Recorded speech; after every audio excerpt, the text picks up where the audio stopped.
하나님은 우리와 함께 하십니다. 그래서 우리와 함께 하시면서 우리에게 때로는 도와주시고 또 힘주시고 또 용기도 주시고 또 기적과 같은 일들을 베풀어 주시죠. 하나님의 신비가 뭐냐면 약한 것을 들어서 강하게 사용하신다. 그러니까 하나님은 우리 약점을 오히려 강하게 하시는 하나님, 그리고 우리의 강점은 또 더 강하게 하시는 하나님입니다. 근데 약점이든 강점이든 어떤 상황이든 이제 하나님께 붙들려야 강하게 사용될 수 있어요. 그 약점은 사람들은 자꾸만 약점을 피하려고 하죠. 그래서 나의 약점들을 숨기려고 하고 그 약점들이 열등감이 되어서 사람들에게 드러내기를 싫어합니다. 근데 사람은 대부분 다 약점들을 갖고 있고 그 약점들이 오히려 강점이 되게 하는 방법을 모르는 거예요. 근데 하나님은 오히려 이 강함을 꺾으시고 오히려 약함을 강하게 하시는, 이게 바로 하나님의 능력이에요. 왜 그러냐면 하나님을 신뢰하게 될 때, 그렇죠? 하나님을 믿게 될 때, 그러니까 하나님이 하시는 일을 내 삶 속에 드러나기 위해서 나는 낮추고 하나님을 바라볼 때 하나님은 약한 것을 강하게 하시고 또 약점들을 강점으로 만들고, 또 하나님을 신뢰하는 자에게는 자신이 가지고 있는 이 강점들이 오히려 더 큰 강점이 되게 하시는 하나님이십니다. 그래서 하나님은 때로는 우리가 이해할 수 없는 환경 속에 오히려 그 환경이 하나님의 일을 하는데 아주 적합하도록 하나님 이용하시는 게 참 많아요. 그러니까 성경의 수많은 사건들과 그 인물들을 보게 되면 오히려 어떻게 저렇게 저런 사람이 하나님께 사용될까라는 그런 의구심을 가질 때가 많아요. 그것은 단 한 가지입니다. 그러니까 하나님을 믿을 때, 그러니까 하나님이 사용하실 때, 하나님이 하고자 하시는 일을 그 상황이나 그 사람을 통해서 일하시는 것이죠. 오늘 말씀도 마찬가지입니다. 예수님께서 만난 장애인이 있어요. 날 때부터 맹인, 시각장애인 됐던 이 사람을 통해서 하나님은 새로운 관점을 우리에게 보여주시는 거죠. 그 첫째가 하나님은 장애를 통해서 일하신다, 이 말씀이에요. 약점을 통해서 일하시는 거죠. 1절부터 3절 말씀을 한번 천천히 다시 한번 읽어볼까요? 시작. 예수께서 길을 가실 때에 날 때부터 맹인된 사람을 보신지라. 제자들이 물어 이르되 랍비여, 이 사람이 맹인으로 난 것이 누구의 죄로 인함이니까? 자기니까 그의 부모니까? 예수께서 대답하시되 이 사람이나 그 부모의 죄로 인한 것이 아니라 그에게서 하나님이 하시는 일을 나타내고자 하심이라. 아멘. 이게 바로 하나님의 관점이에요. 예수님께서 보시는 어떤 삶의 정황의 관점입니다. 그 사람들은 항상 좋은 것을 생각하거나 좋은 것을 바라보기보다는 그냥 보이지 않게 나쁜 것을 보게 되거나 나쁜 생각을 하게 돼요. 동일한 관점을 봤는데 이 보여지는 그 자체에 대해서 제자들은 생각합니다. 왜냐하면 제자들과 예수님이 이제 예루살렘에 지금 가고 계시에요. 예루살렘 길가에 날 때부터 맹인된 사람을 보게 되었습니다. 그리고 제자들은 그 사람을 향해서 물어봐요. 당시의 사회적인 통념입니다. 그리고 유대인들이 오래도록 가지고 있었던 생각들이에요. 성경의 생각이 아니라 유대인들이 가지고 있었던 당시에, 그리고 오래도록 그들이 가지고 있었던 통념들입니다. 이 통념은 뭐냐면 맹인, 곧 장애인들이 어떻게 장애로 태어났는가에 대한 마음입니다. 그래서 많은 랍비들이나 또 이 신앙의 선배들이 정의를 내려야 되잖아요. 왜냐하면 의구심을 가지고 있기 때문에. 그 정의가 뭐냐면 이겁니다. 그 사람이 죄를 짓거나 그 부모의 죄 때문에 장애로 태어난다. 그러니까 그 사람의 죄는 어디서요? 뱃속에서부터, 아니면 뱃속에서 어머니의 뱃속에서 잉태되기 전에 영원히 죄를 지었다, 이렇게 생각을 했어요. 당시 통념이 그렇습니다. 그러니까 그 사람이 자체가 태어날 때 모르지만 이미 뱃속에서나 그 하나님이 뱃속에 잉태하기 전에 이 영혼이 죄를 지었다. 그래서 장애로 태어날 수밖에 없다. 아니면 그의 부모가 죄를 지었기 때문에 그가 장애로 태어났다. 이것이 이제 사회적 통념입니다. 그러니까 제자들은 당연히 그렇게 배워왔고 그렇게 알고 있었기 때문에 예수님을 향해서 장애로 태어난, 날 때부터 맹인되었던 시각장애인이었던 이 사람을 향하여서 저 사람이 왜 시각장애인이 됐습니까? 예수님께 물어보는 건 당연한 거예요. 그 사람의 죄 때문입니까? 아니면 부모의 죄 때문입니까? 라고 얘기하죠. 근데 예수님의 생각은 다릅니다. 예수님의 관점은 다른 거죠. 그러니까 저와 여러분도 마찬가지예요. 여러 가지 삶의 정황들이 있잖아요. 삶의 환경들이 있잖아요. 그러니까 우리가 그 직관적으로 보는 관점, 우리가 자연스럽게 바라보아야 되는 그 사실로서의 관점, 그렇죠? 우리는 이 사실로서의 어떤 상황들이나 내 어떤 환경들을 보게 돼요. 그리고 판단하게 되죠. 그 판단은 뭐냐면 내가 태어나면서 지금까지 자라면서의 보이지 않는 사회적인 통념들, 그리고 내가 알고 있었던 지식들, 그렇죠? 그리고 어떤 사람들의 조언, 다 그런 것들로 인해서 우리는 판단할 수밖에 없습니다. 왜냐하면 그 상황을 뛰어넘는 하나님의 관점을 모르기 때문에, 하나님이 어떤 일을 하실지를 모르기 때문에 우리는 항상 우리의 생각과 판단과 그 기준이 우리가 자라면서 보이지 않게 습득되었던 어떤 지혜든 아니면 지식으로 판단할 수밖에 없는 거죠. 그래서 제자들과 동일한 관점을 갖고 판단하거나 생각하거나 또 어떤 정의를 내릴 때가 많습니다. 그런데 예수님은 그 상황이 다르게 얘기하는 거예요. 그게 뭐냐면 이 사람이나 그 부모의 죄로 인한 것이 아니다. 그 장애의 정의를 뭐라고 얘기했냐면 죄 때문이 아니다. 그 다음이 중요하죠. 바로 이 사람을 통해서 하나님이 하시고자 하는 일이 있다는 거예요. 여러분, 이것이 바로 예수님의 관점입니다. 저와 여러분의 삶의 정황이 있잖아요. 그렇죠? 지금 우리 삶의 정황들, 우리가 여러 가지 처한 이 삶의 정황들을 우리가 믿음의 관점으로 다시 해석해야 될 필요가 있는 거죠.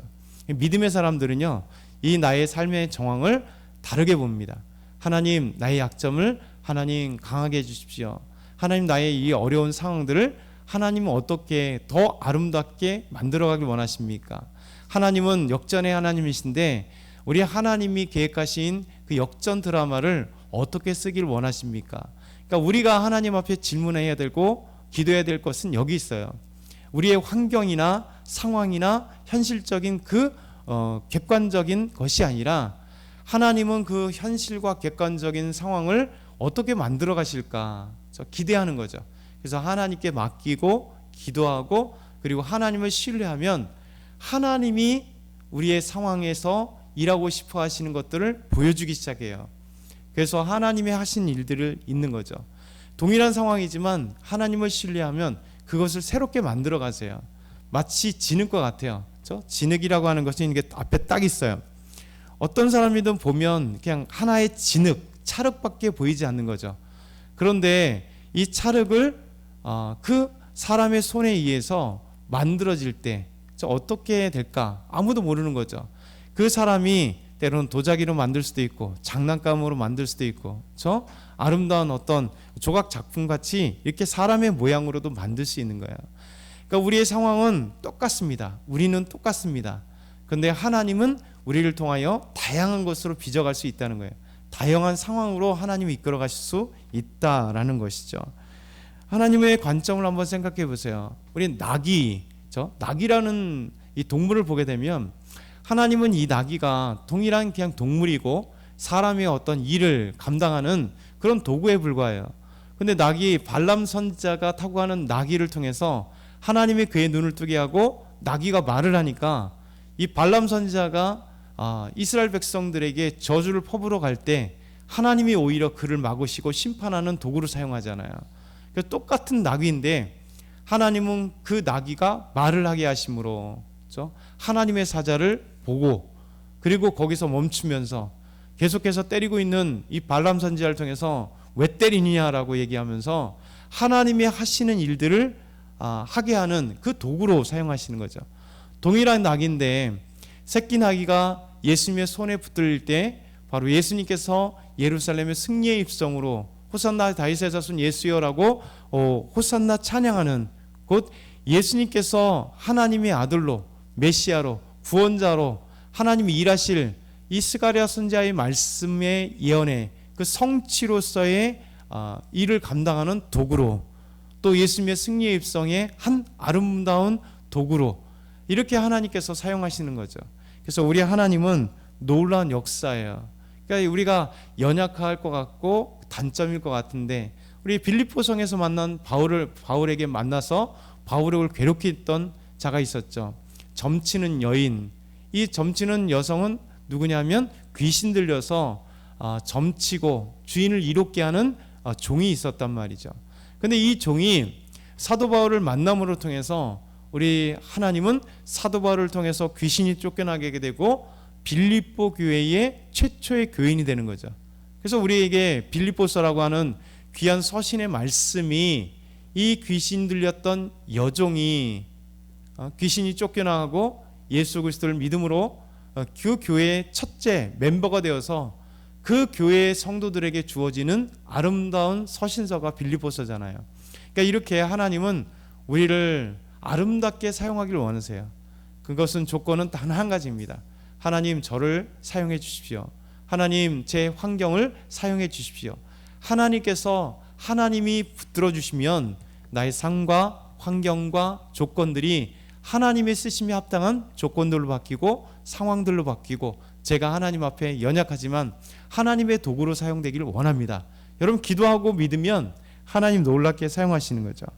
그러면서 하나님의 하시는 일을 나타내는 건 뭐냐면 빛 대신 예수 그리스도를 이 흑암에 잠겨 있었던 보지 못했던 맹인의 보게 하심으로 엄청난 대비적으로 우리에게 보여주는 거죠. 어둠에 갇혔던 맹인이 밝게 눈을 뜸으로써 이 어둠의 세계에 있었던 그가 빛이신 예수 그리스도를 증거하는 하나님의 큰 일을 보여주는, 시각적으로도 보여주고 예수님의 능력도 보여주고 그는 자유함을 얻게 되는 이 놀라운 일이 벌어지는 거죠. 그게 5절부터 7절 말씀은 내가 세상에 있는 동안에 세상의 빛이로다. 이 말씀을 하시고 땅에 침을 뱉어 진흙을 이겨 그의 눈에 바르시고 이르시되 실로암에 가서 씻으라. 이렇게 말씀하는 거예요. 여러분 이것이 예수님이 하신 일이에요. 어둠 속에 빛을 보여주시는 빛이신 예수 그리스도가 빛의 모습을 보여주는 거예요. 우리가 어둠에 갇혀 있어요. 죄의 어둠에 갇혀 있고 삶의 어둠에 갇혀 있는 우리에게 어둠이라는 건 갈 길 모르는 거잖아요. 방향성을 상실했어요. 그러한 같은 이렇게 시각장애인과 같은 때로는 육신의 장애를 얻고 있고 육신의 고통을 당하고 있고 아픔을 당하고 있고 또 우리의 마음에 눈이 어두워져서 잘못된 생각들을 갖고 있고 잘못된 세상을 살아가고 곡해되는 어떤 생각과 말을 하고 있는 우리들, 그리고 영적인 잠을 통해서 하나님의 영광의 일이 아니라 죄된 일들을 하고 있는 우리에게 예수님께서는 지금부터 진흙을 이겨 흙에 바르시고 말씀하시는 거예요. 실로암에 가서 씻으라. 그러니까 너무나 엉뚱하잖아요. 예수님이 다른 데는 막 안수해 주시고 나으라 내 믿음대로 되라 이렇게 말씀하시는데 오늘 예수님이 하시는 행동은 너무나 이상해요. 근데 여러분 이 이상한 행동 같고 이상한 말씀 같지만 순종할 때 기적이 일어나요. 하나님이 우리를 시험하실 때요, 테스트하실 때는 그냥 당연히 이해 끄덕이고 하나님이 말씀하시면 능력 있겠구나, 하나님이 하시면 기적이 일어나겠구나, 여러분 다 같이 이해할 수 있는 방법으로 하실 때도 있지만 그렇지 않을 때가 너무 많은 거예요. 우리의 환경 계속 얘기했잖아요. 환경이 도대체 바뀔 수 있을까? 하나님을 믿는다고 바뀔 수 있을까? 하는 그때 하나님은 우리에게 테스트하시는 거예요. 우리의 믿음을 테스트하시고 우리 삶을 테스트하시는 거예요.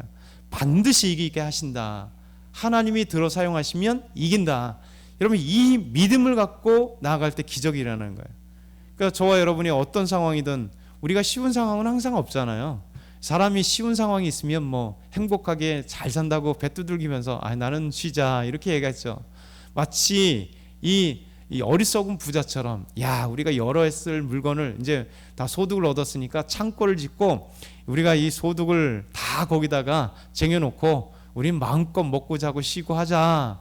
근데 예수님께서 말씀하시기를 하나님은 이 어리석은 자여 네 영혼을 오늘 데려가면 내가 그렇게 많은 소득을 이렇게 해놨는데 무슨 의미가 있겠냐 이거죠. 그러니까 우리에게 있어서는 그런 상황이 없어요. 거의 없어요. 근데 하나님은 우리에게 오히려 믿음을 향하여 달려갈 수 있도록 상황들을 만들어 가시는 거죠. 지금 상황은 항상 그것에 부딪혀요. 근데 우리가 맹인처럼 앞길을 모르고 힘든 상황이 있을지라도 우리 주님은 진흙으로 침을 이겨서 가서 씻으라고 하는 이 황당한 사건과 같은 그런 명령을, 믿음의 순종을 원하세요. 근데 이 순종할 때 이 사람은 가서 씻었잖아요. 이 실로암이 2000년 동안 잘 찾지 못했습니다. 이게 발견된 지 한 15년밖에 되지 않아요. 17년 정도 됐군요. 17년에서 20년 사이, 제가 이스라엘 갔을 때 한 5년 전에 이 실로암이 발굴돼서 이제 고고학적으로 발굴돼서 알게 되었는데, 이 실로암이 하나님의 역사에 사용되는 하나님 못이 된 거예요. 여러분, 우리에게 이런 놀라운 은혜들이 있는 거죠. 여러분, 저와 여러분이 이 말씀을 기억했으면 좋겠어요. 하나님은 달리 보신다는 거예요. 저와 여러분 상황 속에 상황과 약점과 나의 모든 것을 하나님의 손에 붙들 때, 저 하나님은 새롭게 일하신다는 사실, 믿음으로 오늘도 승리하시고 오늘 주님과 함께 동행하여 승리하고 하나님의 놀라운 기적들을 체험하는 저와 여러분 다 되길 소망합니다.